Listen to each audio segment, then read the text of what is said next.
What's going on, guys? Alright, so I'm going to try to get this video done quick.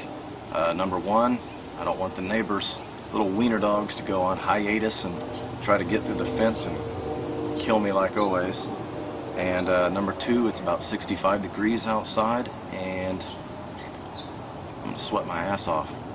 So, let's talk about cold weather gear. Okay, the worst place for me when it comes to cold weather is my feet. My feet just apparently have poor circulation, so I need all the help I can get when it comes to cold weather gear for my feet. I do apologize, the little dog's in the background barking. I'm in my backyard today, so I can't really do anything about that. Now, comes to the boots and everything else, I'm not going to get into brands or all that good stuff. I will tell you that the boots that I've got on my feet have roughly about 400 to, I think they're around 400 grams of insulation in them. So they are very warm by themselves. Now underneath the boots, I have one pair of very thick wool socks. Now you can fit 2 pairs of wool socks underneath your boots if you want, but the one thing that I strongly recommend that you do not do, and here comes the little bastard wiener dogs. Alright, now before I was driven off by the attack wieners, I was discussing the wool sock. Like I was saying, you can wear more than one wool sock, that's fine. But the thing that I strongly recommend you do is not make the same mistake that a lot of new outdoorsmen make, or hunters. A lot of people make the mistake by taking about 6 pairs of cotton socks, putting all those socks on, and then stuffing their foot into a boot. Number one, that cuts down on your circulation of your blood flow on your feet. The other thing is, while you're driving to your location or walking to your tree stand or blind or whatever it may be, your feet are going to sweat. That sweat has nowhere to go in that cotton because it doesn't wick it away. You get to your tree stand or your blind, you sit down, you're there for about 45 minutes, and the next thing you know, your feet feel like they're about to freeze off. So please, definitely don't make that mistake. Alright, so then you're down to your pants. Now, underneath these pants, these are 100% wool pants. I think they're World War II issued pants. Underneath these pants, I have a layer of polypros. Now, if you guys don't know what polypros are, it's just a base layer made of polyurethane. And I tell you what, as far as a base layer goes, I don't think you can get much better than a good pair of polypros.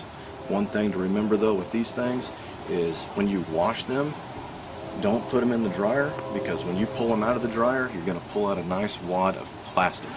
So definitely don't put those in the dryer.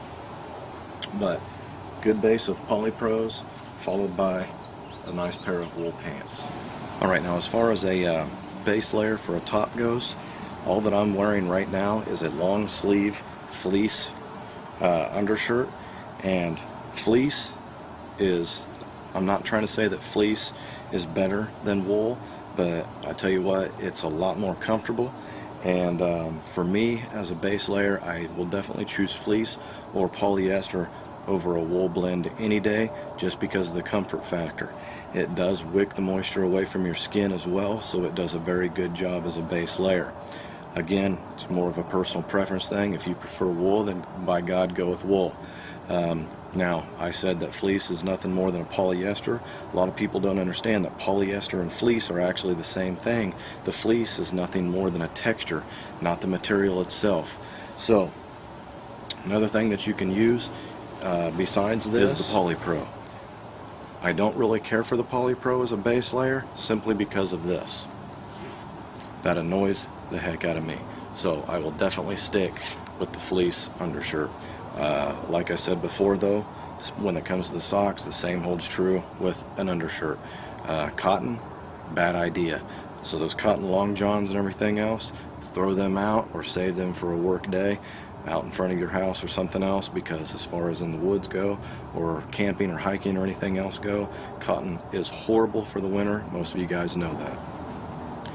And after the base layer, I will put this layer on.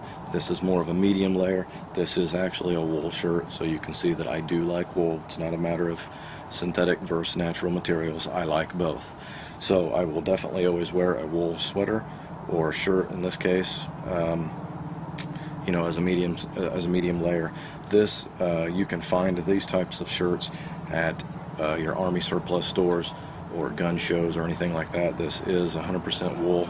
I do believe these were also World War I or World War II era. I'm not entirely sure on that, so please don't hold me to that.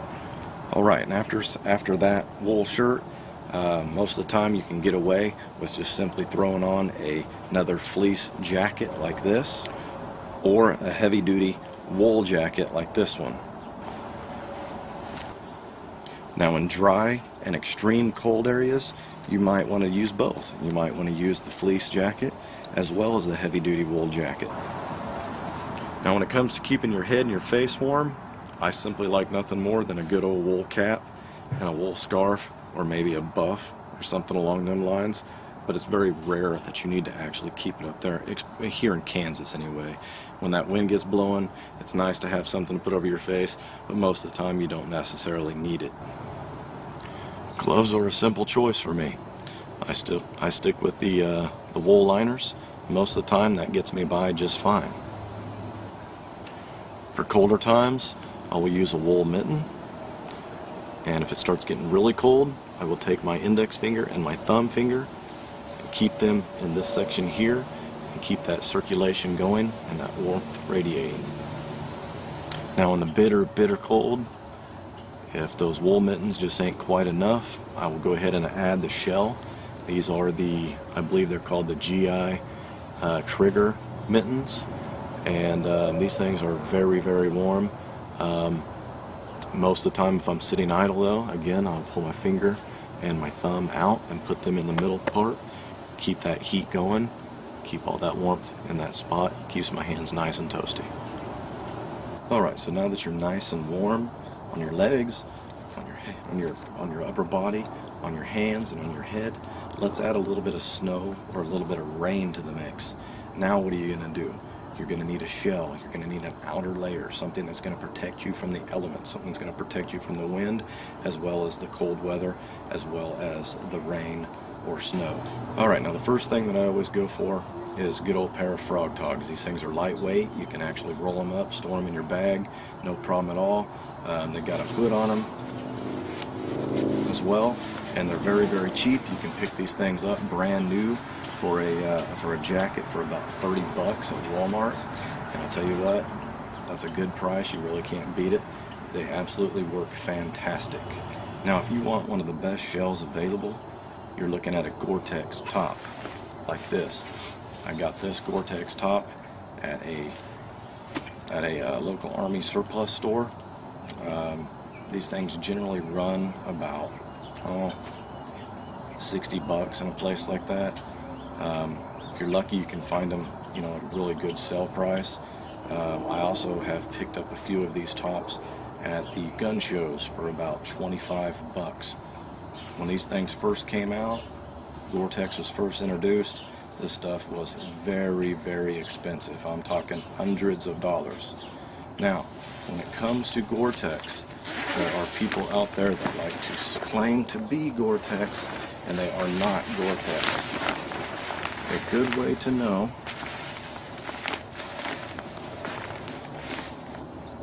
you have, and my light is getting in the way. Let me show you on my pants.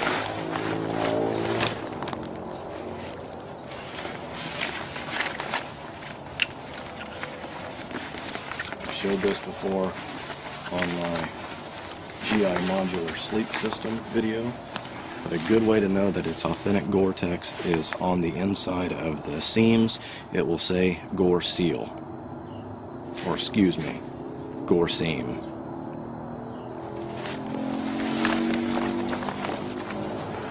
Alright guys, I hope you've enjoyed this video on cold weather gear and the things that I choose. I'm not saying that these are your only options. Choose what's best for you. Only you really know what your climate is throwing at you or what your area is throwing at you. You might adjust from wool to more synthetic blends. You might adjust from synthetic blends to wool. It's all really personal preference. But this is kind of what I like to stick with. So if you guys have any questions or tips or tricks for me, go go ahead and please leave me a comment. Like I said, feel free to ask any questions that you might have.